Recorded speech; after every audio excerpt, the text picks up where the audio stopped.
Siya naman oh. Yung karibal ko matagal ng patay. Ay sus, Maria Jose, parang hindi na si Mario. Mare, kailangan na yatang may palibing ulit ni parang Mario. Mare, marami ka pa bang labada? Oo nga marami pa akong labahan. Ewan ko lang to si Karing. Ako, mga dalawa pa.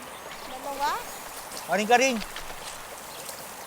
Pinaubot ng mga nagpapalakad ng sementeryo.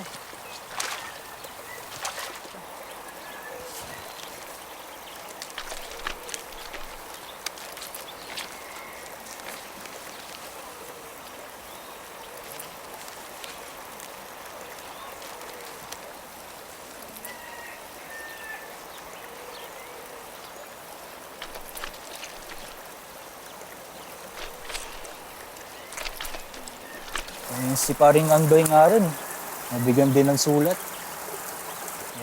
Papakukay na yung mga kabaong nila sa susunod na buwan. Maalala ko, Mare, napanaginipan ko si paring Mario. Ano kaya ibig sabihin sa mga panaginip kong yun? Walang sinabi si Mario? Wala naman. Kaya baka nagpaparamdam sa panaginip. Paano ba naman kasi, siyempre, nabulabog yung lubingan niya. Ako? Anong plano mo ngayon?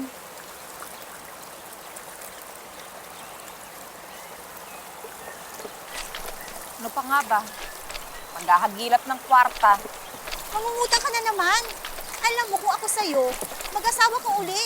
Parang may katuwang ka sa buhay. Ang tagal mo ng balot, Karing. Ilang beses ko bang sasabihin sa inyo, wala akong balak mag-asawa. Si Mario lang ang una't huling lalaking minahal ko. Pero siyempre, iba pa rin may katuwang sa buhay. Lalo na't may anak ka, oh, diba? Oo nga naman, Mare. Saka matagal lang patay si paring Mario.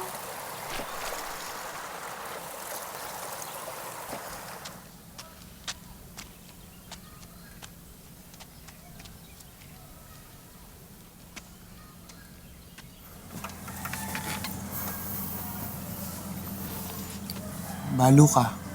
Binata ako.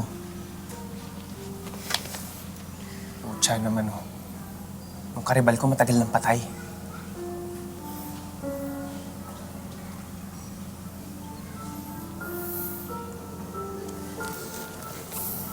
Oh. Dadagdagan ko pa yung pag nabenta ko na yung mga baboy ha. Mauna na ako. Sige na.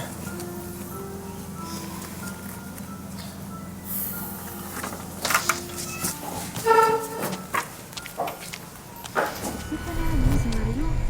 Ay, grabe. Di ba't limang taon na siya na patay? Himalay ko.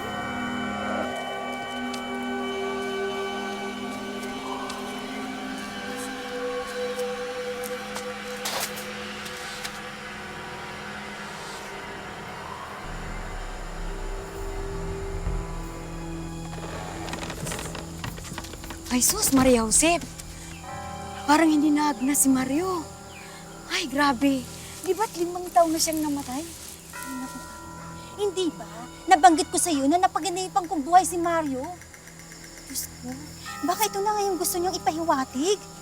Baka may mission pa si paring Mario. Kaya hindi pa siya naagnas. Pambihira kayo, mga mangmang kayo. Baka naman nasobrahan lang sa chemical yan si Mario. Huwag kayo magpapaniwala sa ganyan. Patay na yan. Pero tingnan mo, buong-buo pa.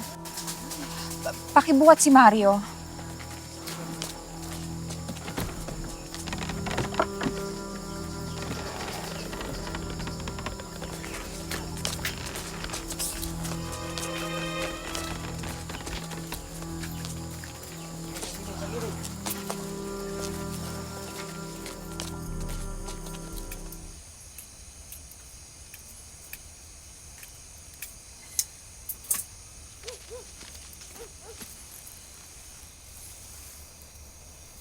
Mare, kailangan na yatang may palibing ulit ni paring Mario.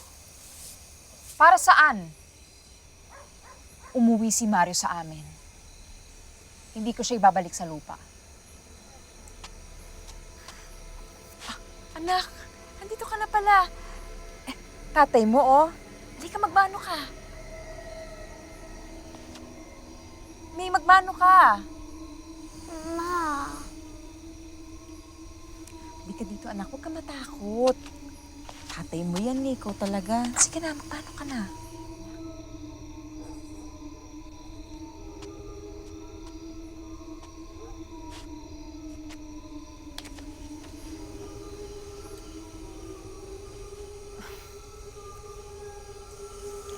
Matalino ang anak natin, mahal. Buti na lang sa'yo siya nagmana.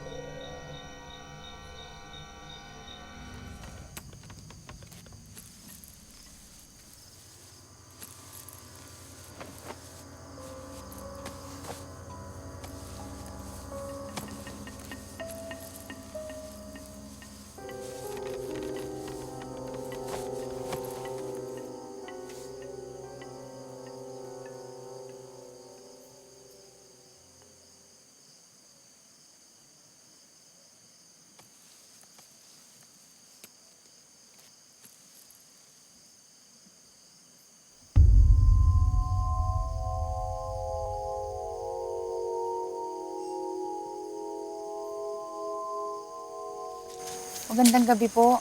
Ano po yan? Nabalitaan po namin nangyari sa asawa ninyo. May hihilingin lang po sana kami sa kanya. Tuloy po kayo. Salamat po.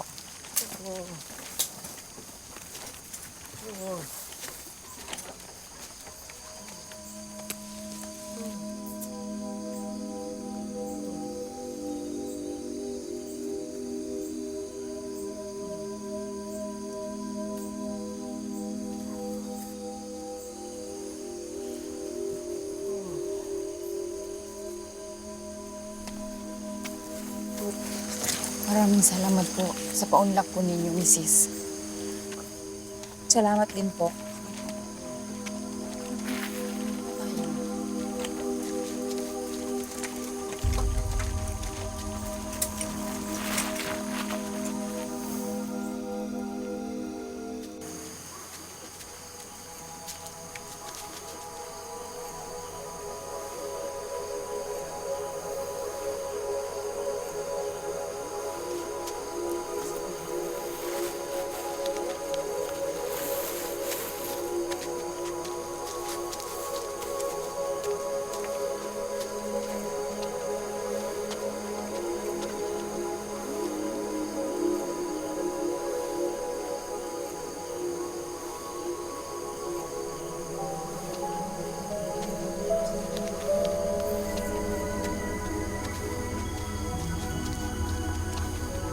Oo.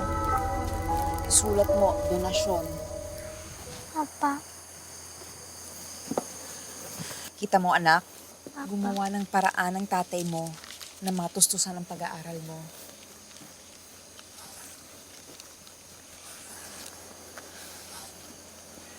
Hindi niya tayo pinababayaan.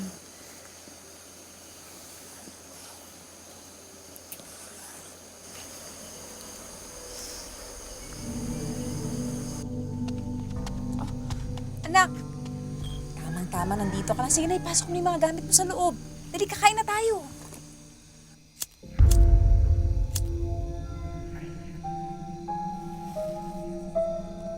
Maligayang bati, maligay. Oh, anak, sabayan mo naman ako. Ay, wag kang ganyan. Wala kang galang sa tatay mo. Nay, nakakainis na. Pinagtatawanan na ako sa eskwelahan. Tatay ko daw bangkay at nanay ko si Raulo.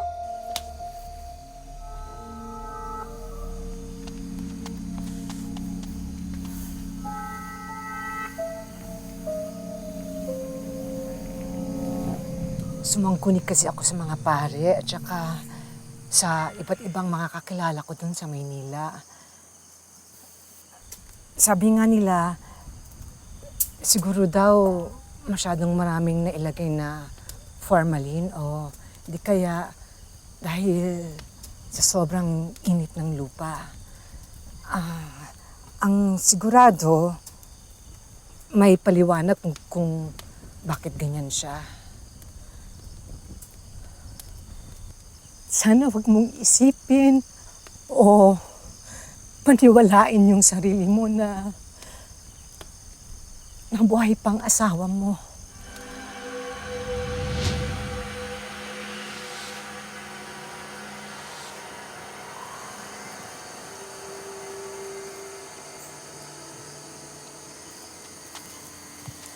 Nay, gusto ko raw daw po nilang kausapin.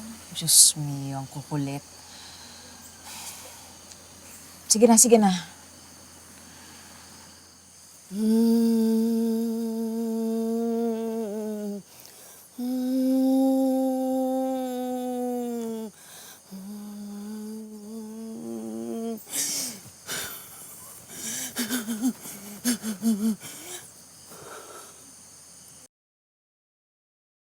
Mapanatag ka na.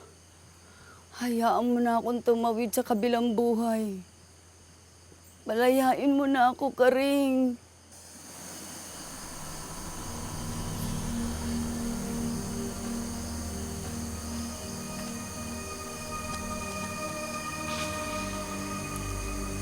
Gusto mo na ba talagang umalis?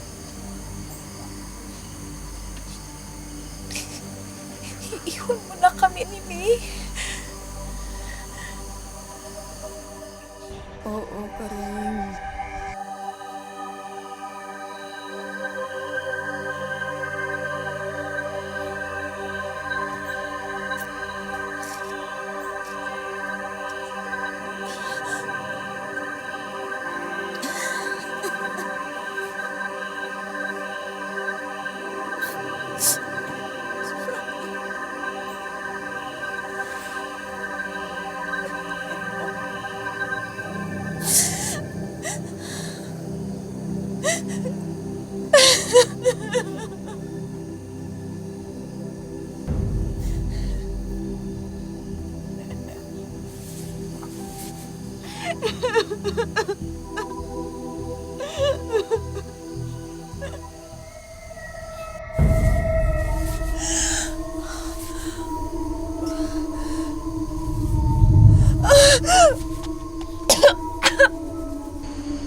Sa ngalan ng Ama, Anak, ng Espiritu Santo.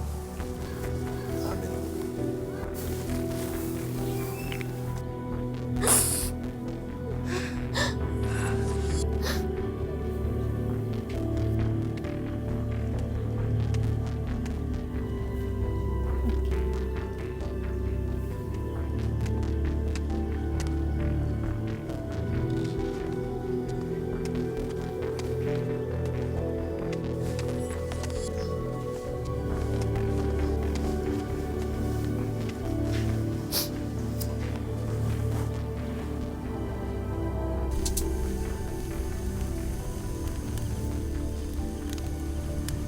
Ma, masaya na si tatay. Tingin mo? Papa.